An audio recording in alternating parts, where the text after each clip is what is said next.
Hi everyone, it's Mel here and welcome back to Mel's Blind Life, the YouTube channel all about blindness, for this much awaited question and answer video. I'm going to be doing this in two parts, and as you can see by the title for this one today, we are going to be answering just some general vision related questions that some of you guys have sent in. And later on in the week for part 2, I'm going to answer all of your animal related questions. So let's get into the video with your blindness related questions. As I very often say with these videos, guys, please excuse the headphone in the ear look. I am listening to what voiceover is saying in my right ear and also using the microphone on my Apple headphones so that you guys get the best sound. My tripod has a remote, which usually I would use to start and stop the video, and it's not working at the moment, so I'm also using this to help me with videoing. So as I said, let's get straight into your questions. I have the questions written here on my Braille note. I'll show you my Braille note. This is my Braille note here. It is an electronic Braille device that has a Braille display down here on the bottom and Braille buttons on the top, and this is how I very often read questions when I'm doing question and answer videos.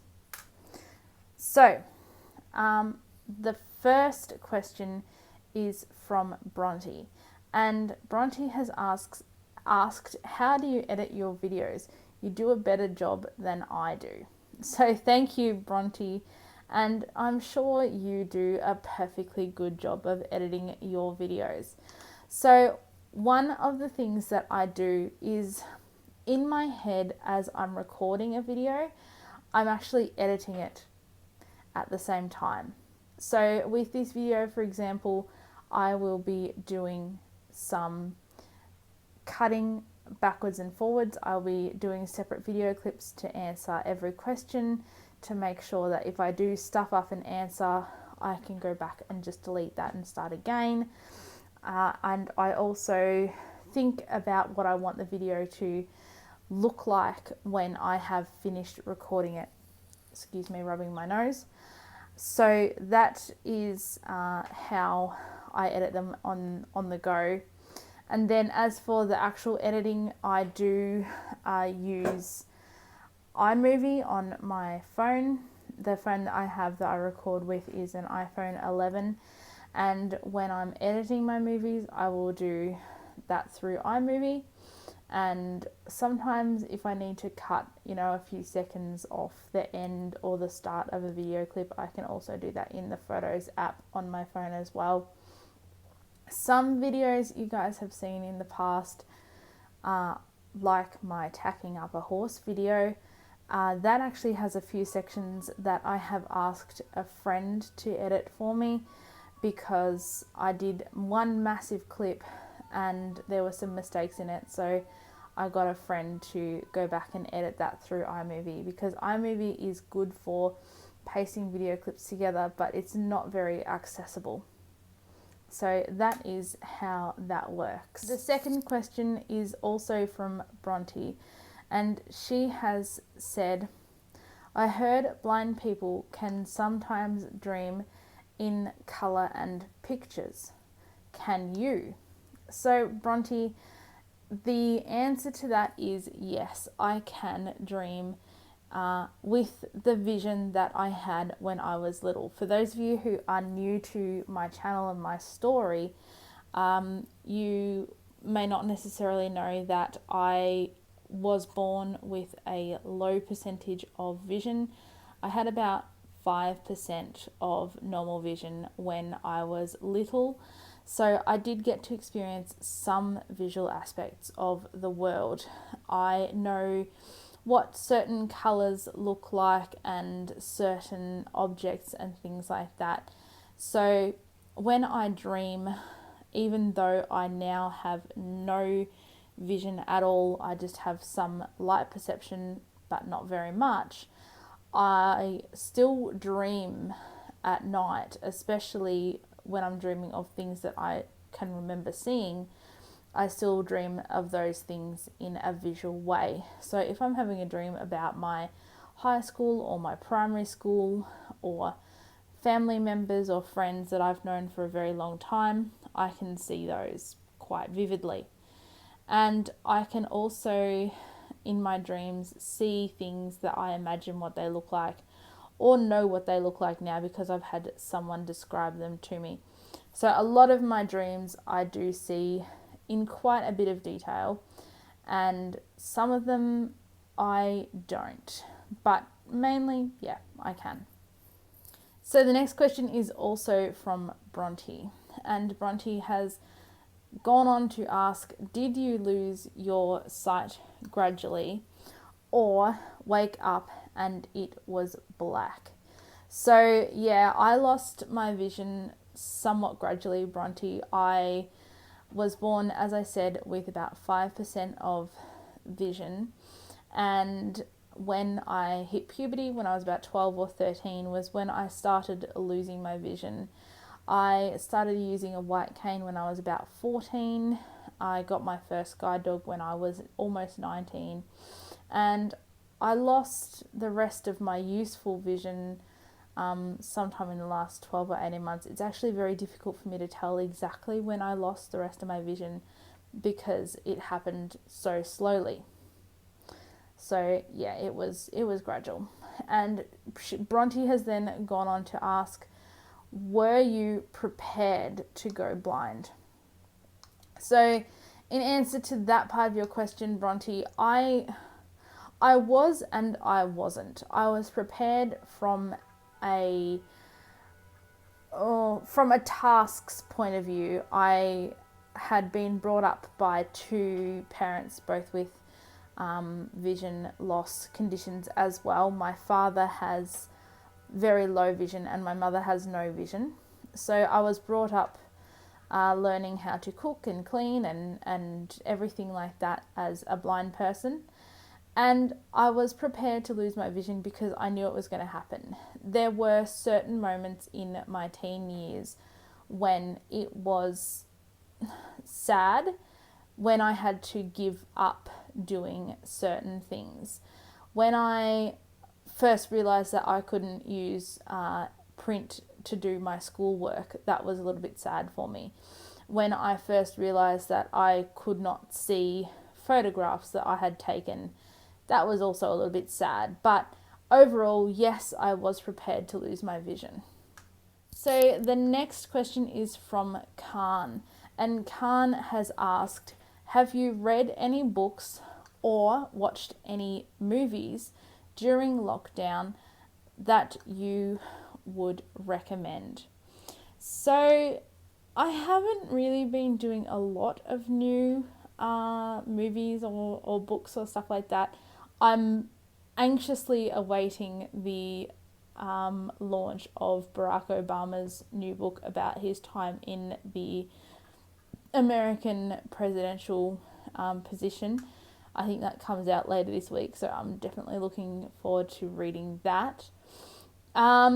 We had a very famous racehorse in Australia called Sub-Zero, who actually passed away during isolation, and he was nearly 32 when he passed away. So I read his book that someone has written about him called Sub-Zero, More Than a Melbourne Cup Hero, and that was a really good book.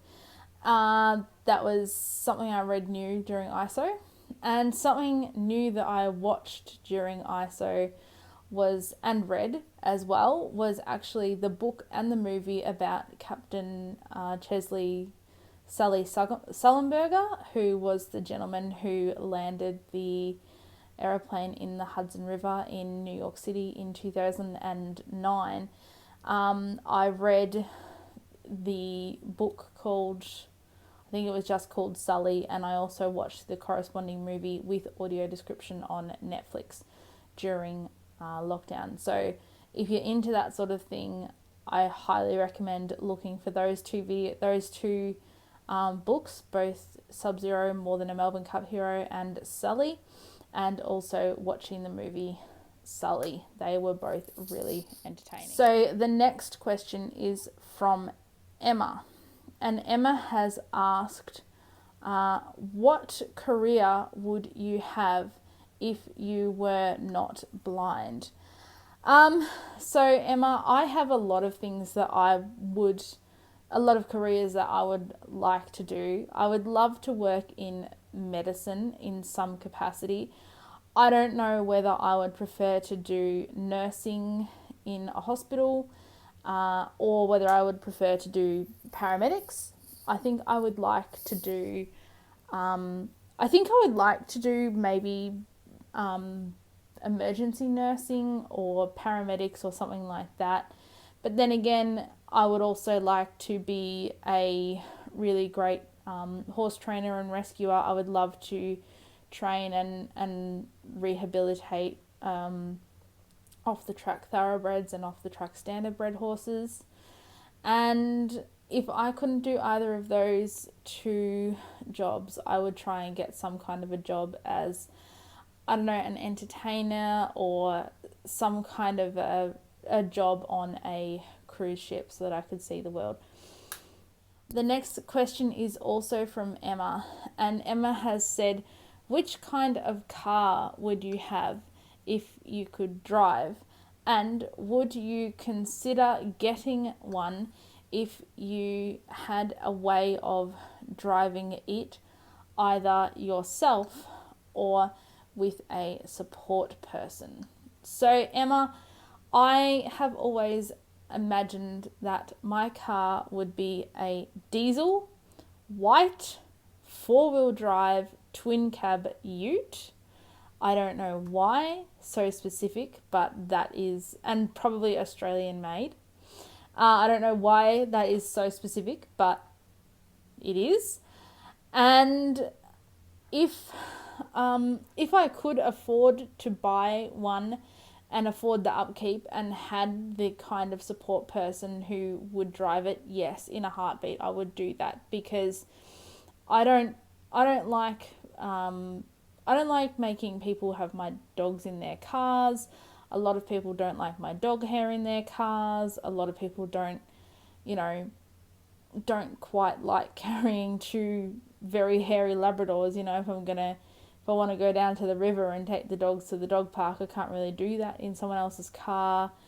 And also to have a car of my own that I would be able to drive to places such as friends' houses and my parents' home and things like that would be absolutely fantastic. So yes, if I could have one and either drive it myself or have a support worker drive it for me, that would be amazing. The next question is from Freddie, who has said, what are your tips for knowing when food is cooked to your liking? For example, baked potatoes, cakes, meat, etc. So, Freddie, for things like potatoes, for a lot of things, potatoes, meat, I do the old touch test. And yes, the pads of my fingers are always getting burnt because I do the touch test. So what I tend to do is I tend to open the grill or the oven or the whatever the thing is cooking in and just have a quick feel whether it looks cooked on the outside. Sometimes if I'm cooking something that's a little more dense, like a big piece of T-bone steak or something like that, I will check close to the bone to make sure that that bit is cooked to my liking as well as the outside. Then the other thing that I do to make sure that everything's cooked properly, especially little things like if I'm doing chips and stuff like that, is I will get one out of the oven and eat it to make sure that it's cooked through, and if it's not, I'll leave them in for a bit longer. Sometimes things like cakes and apple pies and stuff like that, I will stick a fork into the center of and feel whether the fork is clean and dry when it comes out or not. But I don't really cook a lot of cakes and bread and that sort of stuff. I cook to survive. I don't cook to enjoy. So everyone, I hope that these questions have been answered to your liking. I hope you've enjoyed it. Please remember to give a thumbs up, press the bell notification, and subscribe to the channel, and keep your eyes peeled for part 2 of the Q&A, which will be about animals, up later on this week. I hope you have enjoyed this video. I hope you've learned something, and I will see you all next time. Bye.